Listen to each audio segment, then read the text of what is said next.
नमो नमः प्यारे विद्यार्थियों। ऑनलाइन अध्ययन की इस कड़ी में आप सभी का हार्दिक स्वागत है। बीए द्वितीय वर्ष संस्कृत विषय में अभिज्ञान शाकुंतलम के द्वितीय अंक का हम अध्ययन कर रहे हैं। अभिज्ञान शाकुंतलम के द्वितीय अंक में पूर्व कक्षा में हमने अध्ययन किया था। राजा दुष्यंत विदूषक को कहता है कि हे मूर्ख विदूषक, ब्राह्मण आदि वर्णों से जो धन प्राप्त होता है राजाओं के लिए उसका फल विनाशशील है, किंतु जो तपस्वी लोग हमें कभी नष्ट नहीं होने वाला ऐसा तपस्या का छठा भाग देते हैं। तभी उन दोनों के बीच में वार्तालाप हो रहा है। उसी समय दो ऋषि कुमार प्रवेश करते हैं। द्वारपाल उनको प्रवेश करवाता है और राजा के विषय में जो प्रवेश करने वाले दोनों ऋषि कुमार हैं वो आपस में वार्तालाप करते हैं। प्रथम ऋषि कुमार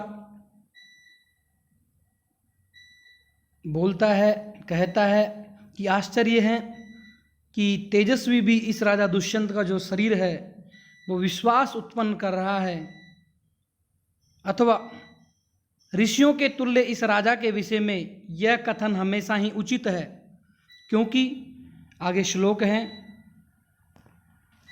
अद्याक्रांता वसतिरमुना अप्याश्रमे सर्वभोग्ये रक्षा योगादयमपि तपः प्रत्यहं संचिनोति अस्यापि ध्यां स्पर्शति वसिनश्चारणद्वन्द्वगीतः पुण्यः शब्दो मुनिरिति मुहुः केवलं राजपूर्वः अद्याक्रांता वसतिरमुना अप्याश्रमे सर्वभोग्ये रक्षा योगादयमपि तपः प्रत्यहं संचिनोति अस्यापि ध्यां स्पर्शति वसिनश्चारणद्वन्द्वगीतः पुण्यः शब्दो मुनिरिति मुहुः केवलं राजपूर्वः।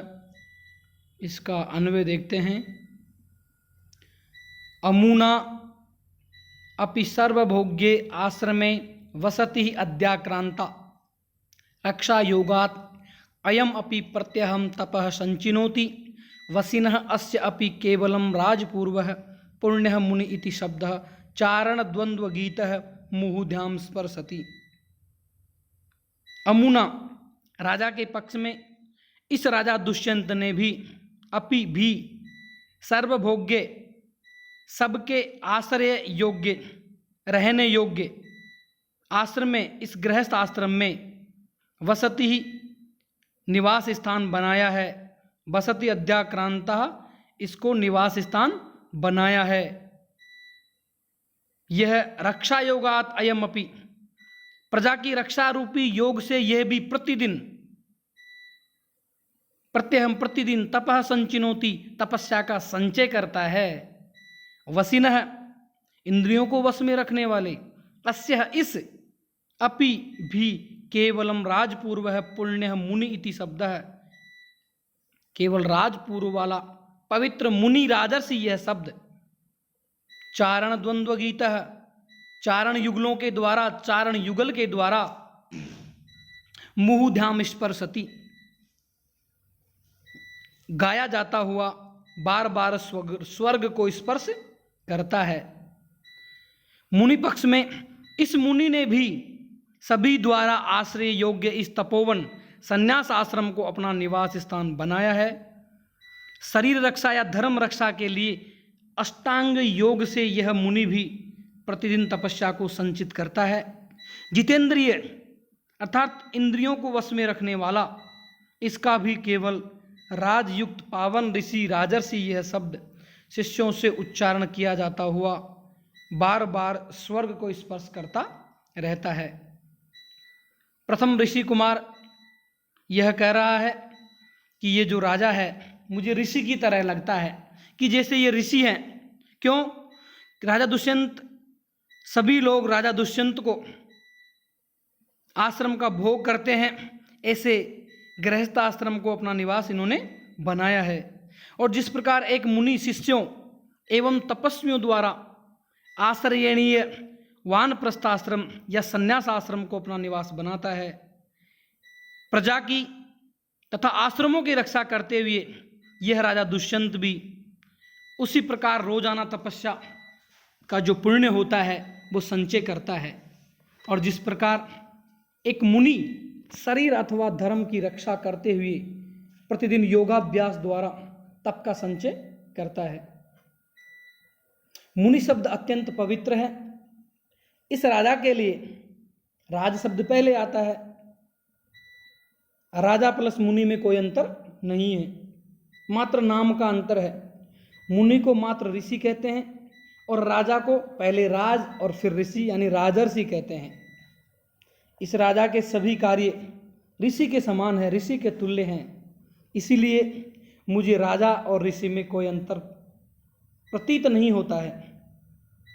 प्रजा पालन में तत्पर, जितेंद्रिय, इंद्रियों को वश में करने वाला यह राजा, जिसके पूर्व राज लगा हुआ है, ऐसा राजर्षि, राजा प्लस ऋषि, यह शब्द चारणों द्वारा गाया जाता है और स्वर्ग तक सुनाई पड़ता है। जिस प्रकार जितेंद्रिय जो मुनि लोग होते हैं वो पवित्र मुनि, यह शब्द शिष्यों द्वारा गाया जाता हुआ स्वर्ग तक सुनाई पड़ता है। इस श्लोक में मंदाक्रांता छंद है और श्लेष अलंकार है, क्योंकि इस श्लोक में राजा और मुनि दोनों के बारे में यह श्लोक दोनों पर आधारित है। द्वितीय जो ऋषि कहता है, द्वितीय दूसरा, गौतम अयम स बलवित सको दुष्यंतः। गौतम क्या यह इंद्र के मित्र दुष्यंत हैं? बलवित सको दुष्यंत, इंद्र के मित्र दुष्यंत हैं। प्रथम कहता है अथ किम, और क्या? द्वितीय तेन ही, तब तो। नेता चित्रम यदयमुददिशामसि मां धरित्रीम् एकः कृतस्नां नगर परिग प्रांशुर्बाहुभुनक्ति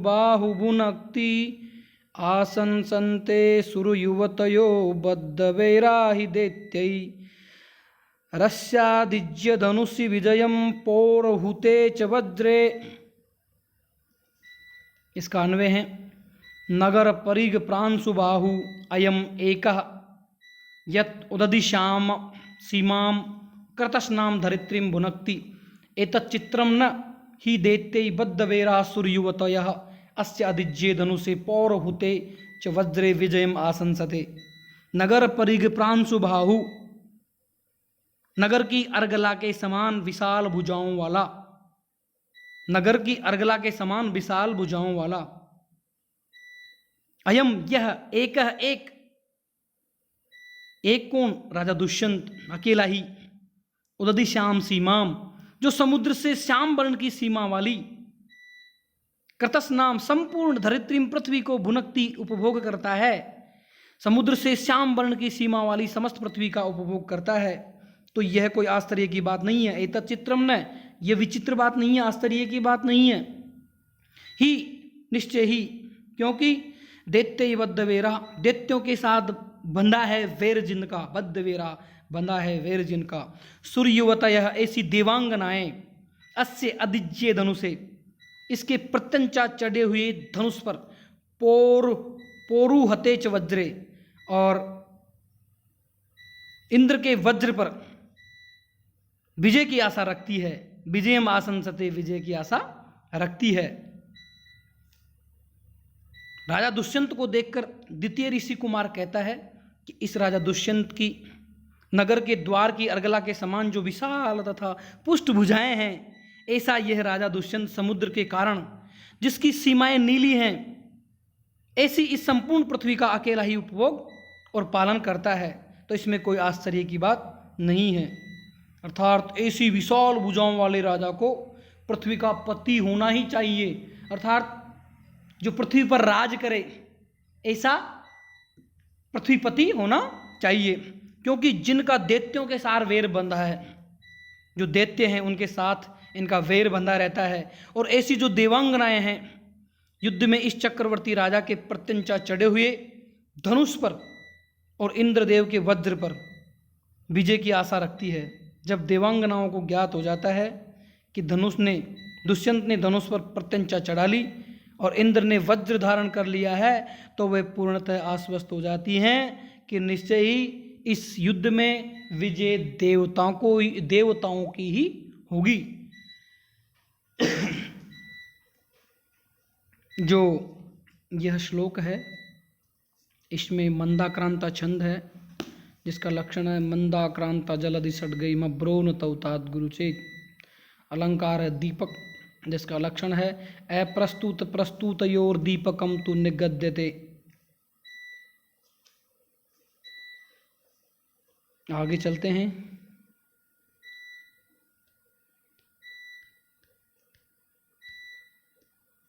उपगम्य उभव उपगम्य, समीप जाकर, उपगम्य पास जाकर, समीप जाकर, विजयस्व राजन, राजन आपकी जय हो। राजा आसनाद उत्थाय, आसन से उठकर, अभिवादये भवन्तौ, मैं आप दोनों का अभिनंदन करता हूँ, स्वागत करता हूँ। उभौ स्वस्ति भवते, दोनों कहते हैं कि आपका कल्याण हो। इति फलान्योपहरत, और यह कहकर फल उपहार में देते हैं।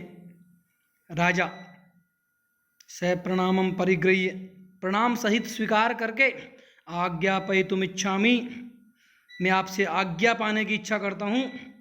वो दोनों विदित भवान आश्रम सदाम यहस्त, आश्रमवासियों को ज्ञात ही है कि आप यहाँ हैं।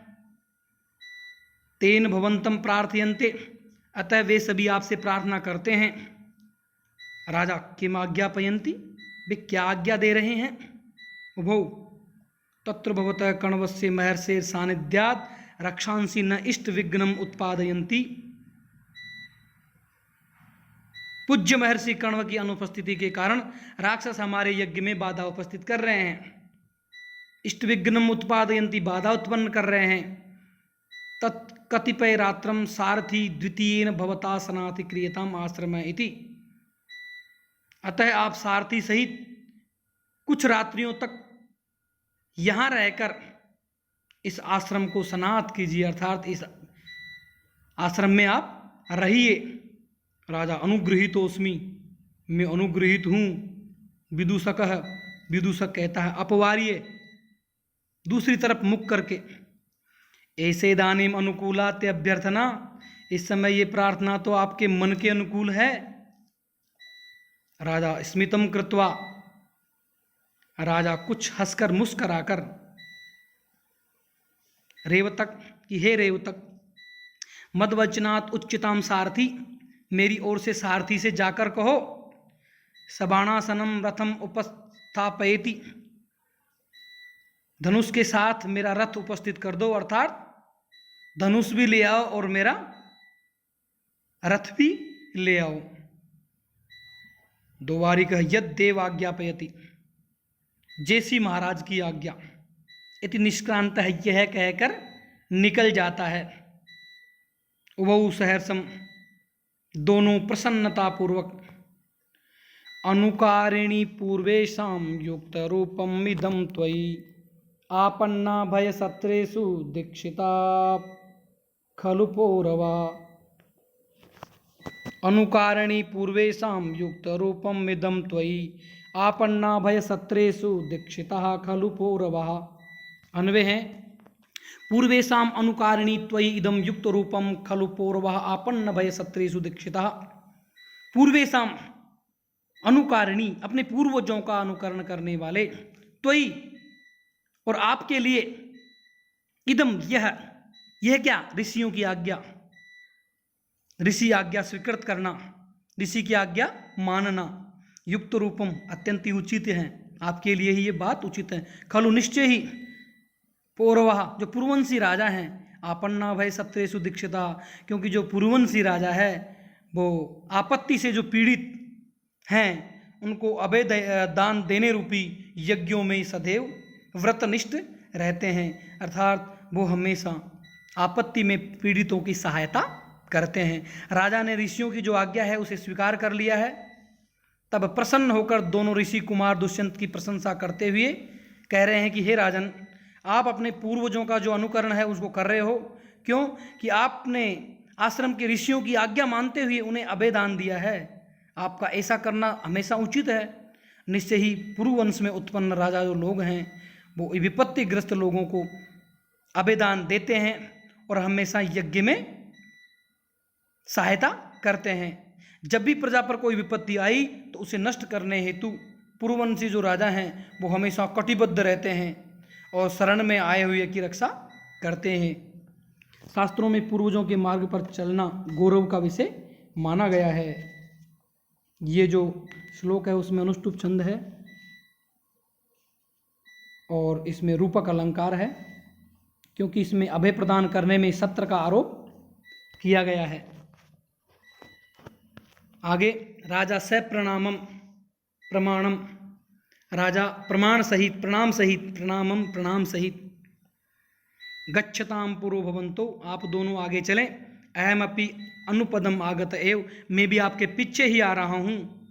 उभौ दोनों विजयस्व, विजय प्राप्त करो, विजयी हो। इति निष्क्रांतो, यह कहकर निकल जाते हैं। राजा माडव्य, हे माडव्य, विदूषक को बोल रहा है, हे माडव्य, अप्यस्ति शकुंतला दर्शने कुतूहलम, क्या शकुंतला को देखने की उत्सुकता है आप में? विदूषक है प्रथमम सपरिवाहम आसीत, प्रथम सपरिवाहम आसीत, पहले तो कुछ उत्सुकता थी, उमड़ पड़ी थी। इदानीम राक्षस वृत्तांतेन बिंदुरपि नावशेषित है, अब राक्षसों के समाचार से बूंद भी नहीं शेष रही, अर्थात कुछ भी उत्सुकता नहीं है। राजा माँ भेसी ननु मत समीपे वर्तिष्य, अरे डरो मत, तुम मेरे पास ही रहोगे। विदूषक बोलता है, ऐसा राक्षसाद रक्षितोस्मि, अब मेरी राक्षसों से रक्षा हो गई है, प्रवेश करके अब मेरी राक्षसों से रक्षा, ऐसा राक्षसात रक्षितोस्मि, अब मेरी राक्षसों से रक्षा हो गई है। तो प्यारे विद्यार्थियों, आज बस इतना ही। धन्यवाद।